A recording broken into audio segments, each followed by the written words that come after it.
圣剑这个词经常出现在各种神话或者现代奇幻作品里，一个两个往往都是自带特效，不灵不灵的闪闪发光。现实中就很少有人这么称呼手里的实战武器了，毕竟没有几年中二病，正常羞耻心的人很难干出这种事儿。不过有一种武器凭借自身的奇特造型和在作品里的神奇表现，也获得了圣剑的美名。那么我们今天就来聊聊三次元里的物理学圣剑撬棍，作为武器来说到底威力如何。撬棍之所以喜提物理学圣剑的美名，主要还是靠一款游戏，那就是威慑大坑半条命。撬棍可以说是半条命的主角，理论物理学家戈登·弗里曼博士手中的爱剑。虽然一根撬棍只能为你带来非常有限的霸气程度，但这不妨碍当你拿上撬棍时，会让你的气质发生非常诡异的变化。所以在走红之后，撬棍无论在东方还是西方的作品中，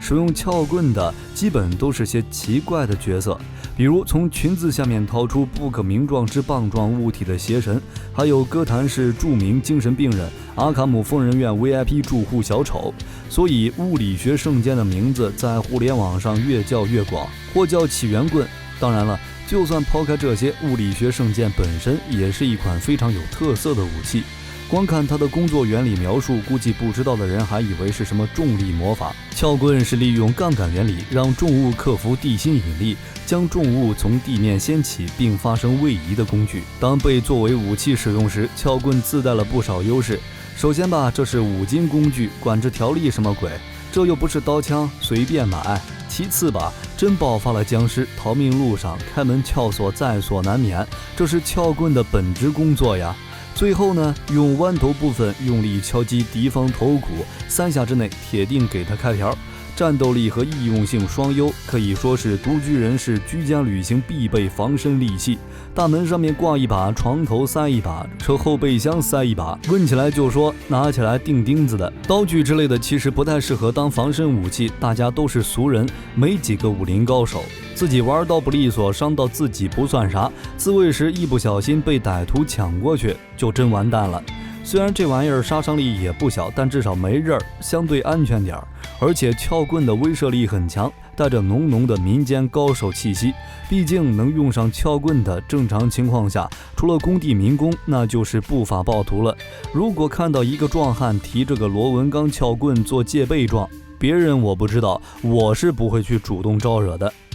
同时，撬棍因为本身的结构问题，其实比较类似鹤嘴锄，可以一棍多用。一根分量扎实的铁棍，不光当作钝器很趁手，还拥有一定的破甲能力。正常来说，无甲或轻甲对上重甲，无论拿什么冷兵器都吃亏。很多人吹锤子好使，说它破甲效果好，但是锤子普遍短，攻击范围小，消耗体力更大，攻击速度慢。这些缺点在实际格斗中影响可不小。人家重甲兵随便一击就能让护甲弱的一方受伤、残或者死亡，裸奔的屌丝得仔细找弱点打，同时还要小心翼翼地回避或格挡对面的一切攻击。还有板甲骑士会拿剑刃戟之类的长柄戟作战，你的小锤子如何碰到人家就是个问题。板甲骑士就算不拿戟，拿个长剑都够你喝一壶的。不要以为身着板甲就很迟钝，相对于裸奔的屌丝确实比较迟钝，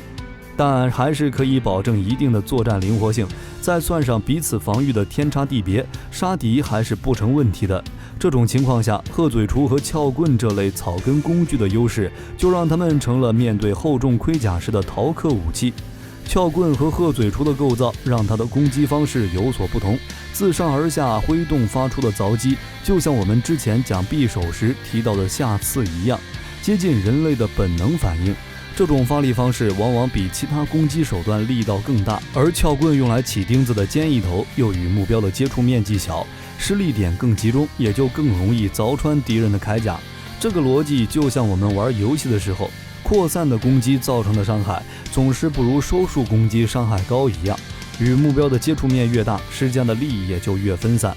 虽然战锤等钝器造成的伤害可以让板甲变形，但论起破甲，鹤嘴锄和撬棍可是一点也不输。所以我们会发现，中世纪很多欧洲的长戟上也都会额外加装一个横向的枝，在突刺和劈砍的功能之上，又增加了凿击的效果。撬棍的尖端赋予它无论是面对重甲、轻甲或者无甲的敌人都可以应对的杀伤力，可以说是一招鲜吃遍天。刀剑在使用上其实需要很多技巧，一般人单纯拿着胡乱挥砍，搞不好结果是事倍功半。而撬棍这样的工具就不存在这个门槛，向下凿击这种动作，连幼儿园小孩都能做出来。关键时刻掏出来爆1-2个僵尸的头，搞不好比起刀剑更容易救你一命。不过说了这么多，并不代表撬棍就是无敌的存在。毕竟到底它还是一种工具，过去的农具在锻造水平上显然不能和武器相比，因此撬棍的损坏率也相应比较高。而最大的问题就是凿击这种动作凿人一时爽，收武器时就不如长枪这种武器丝滑了。再加上撬棍略带弧度的尖头，被盔甲或者骨骼肌肉之类的东西卡住也是时有发生的事，在战场上无法收回武器的致命之处，想必就不用我多说了吧。不过说归这么说，其实很多人是没有真正接触过撬棍的。现实中撬棍有2种，一种是和工地施工作业有关的长形杠杆撬棍，基本是直的6角形或8角形钢棍，一头是尖的，可以做钢钎使用，另一头有大概几厘米的分叉扁弯头，这种大概有10几公斤重，双手抓着，要是直捅还有点速度，横着抡就不行了。这种一般是采石场可以撬起巨大的石块，工地能撬倒整段矮墙的。这种用来破门还可以，当武器太重了。但是另一种是工具撬棍，就是我们上面一直介绍在半条命里大放异彩的武器，有一个大弯头，虽然有点重，但是成年人是可以抡起来的。揭开历史面纱，探寻神秘冷兵器，本期的分享到了这里就结束了。喜欢冷兵器的朋友可以点个关注，下期和您分享更精彩的内容。我们下期内容